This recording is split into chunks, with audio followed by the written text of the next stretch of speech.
everyone, welcome back to Lisa's Book Nook. We're reading The Scourge by A.G. Henley, and we're on Chapter 7. The hand smothers my screams. I claw at it, then stop struggling a few seconds later when I realize large calluses sprawl over the ends of the fingers. Perry. "What are you doing here?" I hiss. "I'm going with you," he whispers. "What? How did you know I was going for sure?" What I really want to know is what he heard and saw. Aloe told Shrike in confidence. "I didn't know you would be here." Clearly, his voice is frosty. "Perry, Barry's an old friend." "It's none of my business," he says. "We'd better get moving. Is this the passage we take?" "Yes, but—" A torch flames to life and he strides away. I pull on my pack and run my fingers along the walls, hurrying to catch up with him. My insides, which weren't doing very well to begin with, are completely tangled now. "Your council let you come?" I ask. "No, I didn't tell anyone I was leaving." I grab his arm. "Perry, you have to go back. You can't come with me." He shakes me off. "Why? Your friend back there won't like it?" He laughs, but there's no humor in it. "That's not what I meant, and you know it. You'll be in terrible trouble when they find out." "Not necessarily. You Groundlings aren't the only ones who would benefit from finding another source of water." I slow my steps. "So they only came to find the hidden waters for the Lofties. It didn't have anything to do with me." "And anyway, isn't it my duty as your keeper?" His voice is a sneer. His duty. That isn't any better.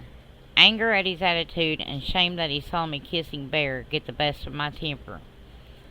"Feel free to go back if you're going to act like this. It's not like I asked for your help."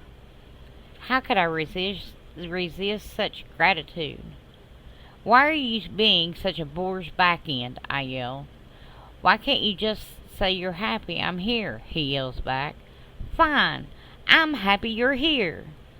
It takes a minute, but we both snort with laughter. "A boar's back end? Really?" he says. That's sort of a milder form of the insult. Lofties don't say that one? No, we call people other things. Like what? Like, bird waste for brains? We both laugh again, then walk on. Things aren't completely right between us, but the tension is broken. Somehow, in the span of 5 minutes, everything changed. I was kissed for the first time, and the last person I would want to know about it was watching. I went from searching for the waters alone to being accompanied by the person I would choose above all others, when he's not acting like a back end of a boar, that is. We enter a cavern, smaller than the enormous space we use as shelter when the Scourge comes, but still expansive. The sounds of our movements reverberate far in front of us and well above our heads. Perry whistles softly. "What?" I ask. "The size of this place, and the strange formations. I forgot he's never been in the caves before." "I've heard they're beautiful," I say, not bothering to hide the envy in my voice. I take a few cautious steps in, arms outstretched, feeling for the columns and curtains of rock I know are there. I find a pillar and I walk around it, smoothing the cool surface with my hands. "They're unbelievable," he says, "like drops of rain frozen while falling. Others splash up from the ground or fan out like a palm frond. Some are bright white, some have color shot through them. You heard right, they're beautiful. No one ever described the formations to me before. I can't picture them, but I know what falling rain and palm fronds feel like, and it adds depth and dimension to the rock beneath my hand. I make my way through the space to the other side of the cavern, sweeping my arms in front of me as he looks around. I'm trying to find the passage on the other side. Perry comes towards me, pausing a few feet away. "Will you let me help you if I offer, or bite my head off, like in the forest?" His voice is still chilly, but I hear a note of teasing behind his words. "Ask me and find out."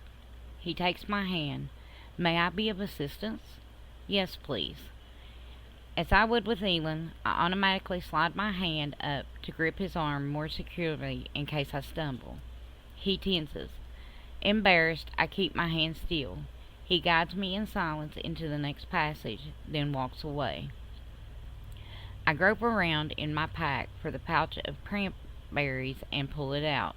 Holding my breath, I crush a few and rub them on the stony wall to mark the entrance. Perry makes a gagging noise. "What's that smell?" "Cranberries," I say. "I thought I'd use them to mark my route." "Good idea," he says, his voice returning to the flatness I already despise. "Ready to go?" I slide my fingers along the rock wall as we walk, missing the warmth of his skin. "So what's your plan for finding the waters?" he asks.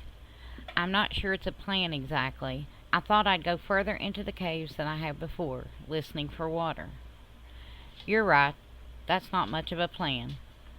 "Well, no one else had a better one. No one else even volunteered. At least no one the three were willing to part with. So it's just me." "Us," he amends quietly.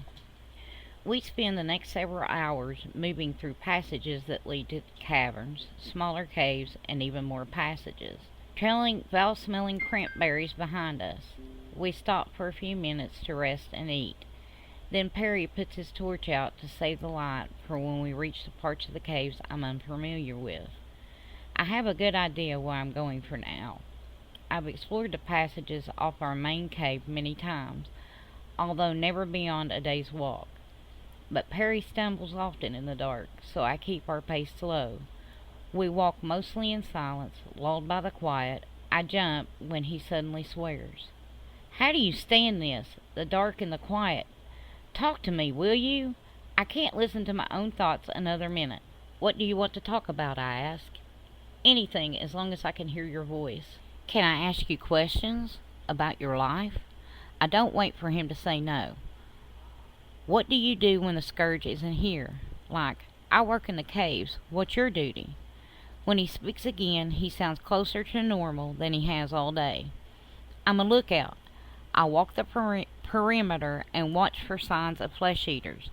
I also do a little trapping and hunting while I'm out, and I look for parts of the walkways that need repair. I fix them myself if I can, but sometimes a woodworker's needed, so my cousin Petrel comes with me." "You have a cousin?" Perry's never mentioned family other than his parents before. "Cousin and best friend." "He's your age?" 2 years older. He partnered last year. Moonlight's finally realized he wasn't joking every time he told her he worshipped her.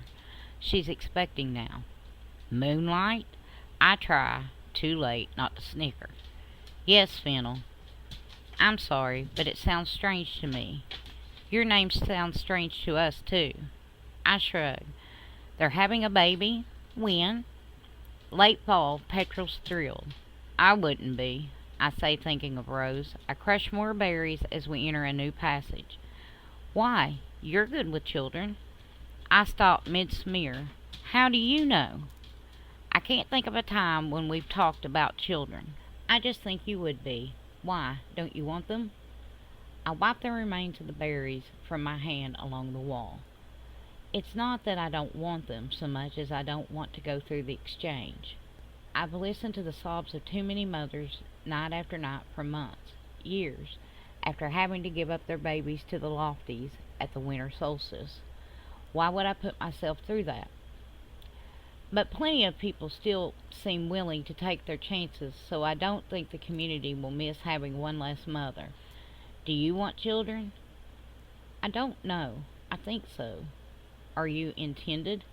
I blurt the question, but now I'm not sure I want to hear the answer. No. I release the breath I didn't know I was holding. Then I almost choke when I hear what he says next. She's too young. We don't partner until the girl is at least 18. Suddenly, I don't want to know any more about Perry's love life. We enter a new cave that sits along the fuzzy edge of the map in my head. The churning in my stomach tells me it's almost dinner time, and my throbbing shoulders and legs insist it's time to stop for the day. "Should we make camp?" I ask. "This is almost as far as I've explored. We'll have to decide which direction to go from here." "Better to decide after we've slept," he agrees. "I'll make a fire." I dumped my pack and rubbed my stiff, aching shoulders with my stiff, aching hands, still brooding about what he said. Why did he touch me that morning in the trees when he has a partner all picked out? Maybe I completely misinterpreted his touch. Maybe was just being friendly. I think about his warm hands covering mine, and the heat spreads over my body like a liquid blanket. I yank one of the oilskin sacks of water out of my pack, much smaller than the ones I fill at the water hole. It's almost empty. We share a meal of bread, berries, and a little cured possum meat in front of a welcome fire. It's not much food. My stomach still grumbles as we clean up. Perry's hunger must be even worse, but neither of us bothers to complain. I hear him searching through his pack, and a minute later there's a sharp scraping sound. "What are you doing?" I ask. "Carving." "Carving what?" He hands me a smooth piece of wood about the size of a green heart seed pod. I touch it, and I feel the contours of a perfectly shaped little bird, from its beak and its wings right down to tiny wooden feet. "That's amazing. How did you learn?" I ask. "My grandfather, Shrike's father. He was a woodworker like Petrel. If you like it, you can have it when it's finished." I thank him and hand the bird back. The scraping continues. Grandfather wouldn't have liked it here in the caves. He's always said the trees are our caretakers. They provide our shelter, our safety, our food, our amusement. It's so strange to be away from them, and I've never slept with more than a wooden roof over my head, much less solid rock. "What are your homes like?" I ask. "As far as I know, no groundling has ever had more than a glimpse. The platform we spent the night on in the trees was a glorified walkway, according to Perry. They're made of wood, like yours, but they're circular and built around trunks of trees. The ones on the perimeter are pretty basic, only good for one person. That's where I stay when I'm on lookout. Others are large enough for extended families." "How many families are there?" "I don't know. I haven't counted them." He says, his voice guarded again. What does he think? That I'm gathering intelligence about the Lofties? Maybe he does. "You haven't told me much about your friends," he says. "What are they like?" I tell him about Elin, Callie, and after a moment's pause, Bear. "Is he the one from the passageway, the one you're intended to?" he asks casually. "We're just friends," I mutter. "Look to me like he wants to be more than that." "Maybe so, but we're not intended, and I don't intend to be intended." My face is burning. It's hard to even think about partnering or having a family with the Scourge around. I sit and listen to the fire as he works. Then I pull up my bedroll and wince. My fingers are chafed from running them along the wall all day. "Let me see your hands." He takes my fingers in his. "I have a salve that might help. Frond, our healer, mixed it up for me before I left." He rummages around in his pack, then spreads a thick paste on my fingers. It's cool and has a pleasant tingling effect on my skin. He wraps cloths around each of my hands and ties them off. I sigh. "Better?" he says. "Much, thank you." I lie back on my bedroll as the fire begins to sputter and die. Perry lies back too. The feeling of utter nothingness surrounding our little camp is oppressive. "Fennel," he whispers after a few minutes, "are you awake?" "Yes." "What will your council do if we find the hidden waters?" I hesitate before answering. We played a game as children called Snake in the Grass. Two teams try to steal a small sack of water from each other, while defending their own water at the same time. What makes it interesting is that before the game starts, one person from each side is secretly chosen to be the snake, who waits for the chance to sneak away with her own side's water and win for the other side. We would be ready to grab our opponent's water for the win, when the snake would suddenly slip up from behind us, carrying our sack for the enemy. Callie was a surprisingly good snake. No one ever remembered to suspect her. I heard Adder was the best snake for his generation, hands down. I want to trust Perry. He acts like he's on my team, but he's a Lofty, and he might be a snake in the grass. I answer him. We didn't discuss it. I don't think they believe I'll find the waters. What do you think your council will do? Thank me for being the brave, selfless sort who would venture through my enemy territory to help my people, after punishing me for sneaking off. Do you have a council of 3 like us? No, ours is different. How? He hesitates. We all make decisions together. Really? I curl on my side, pulling my bedroll up to my ears. I never knew that, and it works. We wouldn't get anything done if we made decisions as a group. Most of the time, he says. It's fascinating to hear about the Lofties. They're like the treetops themselves, always nearby, part of our lives, but entirely a mystery. I shiver as the frigid air creeps through my bedroll. Cold? Perry asks. Freezing, you? Can't feel much below my elbows and knees. How about another bedtime story to take your mind off of it? My face is too stiff to smile. Please? This is the story of how the world was created, according to my mother anyway, in a time before time when all was darkness and silence on the earth. The ancestors lived in caves underground, like this one. One day they got tired of the dark and the cold, and they broke through to the surface and created the sun to warm and light the world. They made water, air, fire, mountains, rivers, deserts. They created the people, plants, and all the different animals. When the ancestors were tired, they returned under the earth to rest, but they left their spirits and all the living things to bind us together. I think about that. Did the ancestors create the Scourge? I don't know. The Scourge isn't part of the story. They never are they? Like there are no new stories since the Scourge came. None worth telling anyway. I blow warm air into my curled palms. I wish we had stories about where they came from and why. Maybe if we knew, we could find a way to stop them. Defeating the flesh eaters. That would be a good story, he agrees. Sometimes when I watch them, I wonder if some part of the people they were is still there. Like they aren't willing to let go completely, even if it means living like that. It would make sense. It would make sense given what you thought you heard. I think of the people I've known who were dying. They do cling to life, despite the suffering. I shiver, as darkness swallows the last pinpoint of fire. Thank you for coming with me, Perry. I'm your keeper. Where else would I be?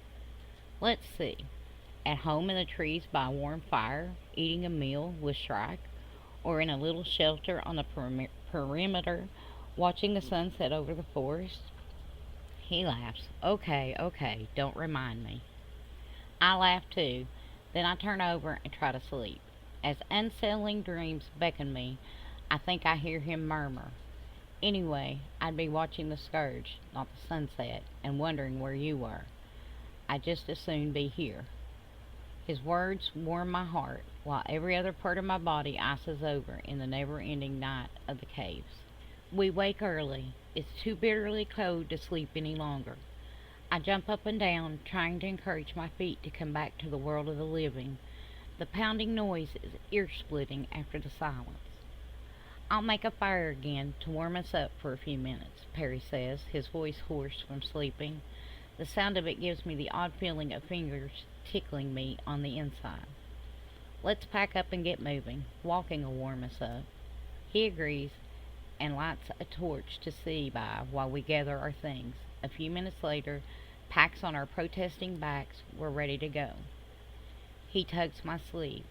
Which way then, fearless leader? You're asking me? I'm Sightless, remember? Hasn't stopped you yet. I trust your judgment. I'm really not sure, I say. This is as far as I've been. Then pick a direction. Okay, I spin around twice and point. That way. That's the way we came, he says. Well, I told you not to ask me. Just kidding. That way looks good. Bird waste for brains, I mutter, smiling. He takes my steel-wrapped hand and puts it in his arm, then leads me in the direction I pointed. I try to spread more cranberries around the entrance of the passage, but he pulls me back and takes the pouch out of my hand. My turn today, he says. I don't mind doing it.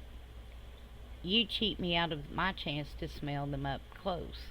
His voice droops with mock sadness. I laugh and hand him the bag. Have it your way, then. He smears the berries, grousing the whole time. Then he wraps my hand back around his arm. I can manage on my own. The salve you put on my fingers helped a lot, I tell him. But I'm scared, he says in an exaggerated whisper. I don't want to get separated. I shake my head. You're impossible. Yeah, I've heard that before. Our laughter doesn't last. The passage is particularly lengthy, and it leads us to another cavern, larger than we've been through yet. It takes almost an hour to traverse, even with the torch lighting the way. Gaping cavities in the floor make me very glad one of us can see where we're going. We get to the far side without finding another passage to take. It's a dead end. Perry kicks the ground, small rocks skitter away from his foot. It can't be, I say. There's no other exit. What would you call it? There's got to be another way out. Except there isn't. I sigh. Let's go back towards the passage we came in, but around the outside this time. Maybe we missed it. Fine, let's go then, before we freeze to death. He leads me along the edge of the cavern, and our moods blacken as another hour passes, and there's still no passage. When I start to smell the cranberries again, I want to scream. We're back to where we started, I say, jamming my fingers into my hair. He takes a few steps away, then nods. Hold on, I'll be right back. Minutes pass, or maybe it's only seconds. It's hard to tell. He doesn't return. A shiver wiggles down my spine, and not from the cold. Perry? My voice rings out across the cavern. No answer. Perry! I shout. Suddenly I feel more alone than I've ever felt in my life. Even more alone than when I took my first steps among the Scourge. Perry, where are you? The echo dies away. I want to run after him, but I wouldn't know where to go. Froze like one of the formations, terror steals through me. Suddenly, cranberries fill my nose again. I'm not helpless, I think, as I inhale the horrible smell. I can follow the cranberries. I take a few wobbly steps, and something grabs me. I shriek. Ben, it's me, Perry says. Come on, I think I found another way out. He drags me forward, but I jerk him to stop. Don't leave me like that. I kept calling, but you didn't hear, and I sort of panicked. My voice trembles. He pulls me into his chest. I'm rigid with fear, but I quickly melt into the warmth of his body. I'm sorry. I didn't think it would bother you to be left alone for a minute. Well, it did. From now on, we stay together, okay? Okay. He squeezes me gently, then puts my hand on his arm. There's another passageway, right next to the one we took to get here. It goes back in the direction we came. I groan. Don't worry, it curves off. I followed it for a while. That's why I didn't hear you call. The passage does bend, seeming to lead us in a different direction from the one we used to enter the cavern. We walk for an age before coming to the fork. Which way? Your choice this time, I say. He picks one, smearing berries before we enter. How many do we have left? Don't ask, he says darkly. I frown as we walk. He's only using one or two to mark the entrances as it is. If we run out of cranberries, we'll be forced to go back. We've made so many turns by now that there's no way we could keep track without the smell to follow. We'd have to start leaving other supplies to mark our trail, and we can't afford to give up what little we have. There's another problem too, he says. The torch is getting low. We haven't used it in the enclosed passages, but crossing the caverns takes much less time with light, and it's safer. Formations thrust out of the ground unexpectedly or dangle dangerously down at base level. Without light, we'd have to slow to a crawl to avoid them, not to mention the fathomless trenches in the ground. I shake my shrinking second oilskin sack. I have one more, but I'll need it for the return trip. And we're running out of water. I sniff the air as we enter the new cavern. Perry, did you smear more berries? No, why? I smell them again. He lights a torch and swears. This is where we spent the night. Are you sure? I can see the ashes of the fire, I'm sure. He sounds like he's gritting his teeth. I remember Sable's warnings about the passages doubling back on themselves. What time do you think it is? Midday, maybe. Aloe told me to stop searching if I hadn't found any signs of the waters at the end of 2 days. What do we do? He takes a deep breath, obviously trying to calm himself. Take a different passage. Come on. We trudged back to the fork and followed the other passageway, then another, and another, winding our way through a dizzying maze of new tunnels. My shoulders slump under my pack, and my walk slows. We don't say it, but we both know we'll have to turn back soon. We don't say much at all, buried in our own gloomy thoughts. It takes me a little while to realize something feels different. Have you noticed we're heading uphill now? I ask. No, I've been distracted by something else. What? I can see light. We walk faster and hope breaks over me. I see it too. You see it? He sounds mystified. I mean, the darkness isn't as dark now. It must be a way out. Hold on. He stops and shifts his pack around to reach something. What? I'm getting my bow. We don't know what might be out there. In my excitement, I forgot about the fleshies. Stay behind me. I do what he says, touched by his protectiveness. But really, he's the one that needs shielding from the Scourge, not me. I tense anyway, ready to help in whatever way I can. We move forward, with Perry leading. After a sharp curve in the passage, the space in front of us seems to open up. The air is warmer, thanks to sunlight surging into the cave. Then I hear a series of guttural snarls very near.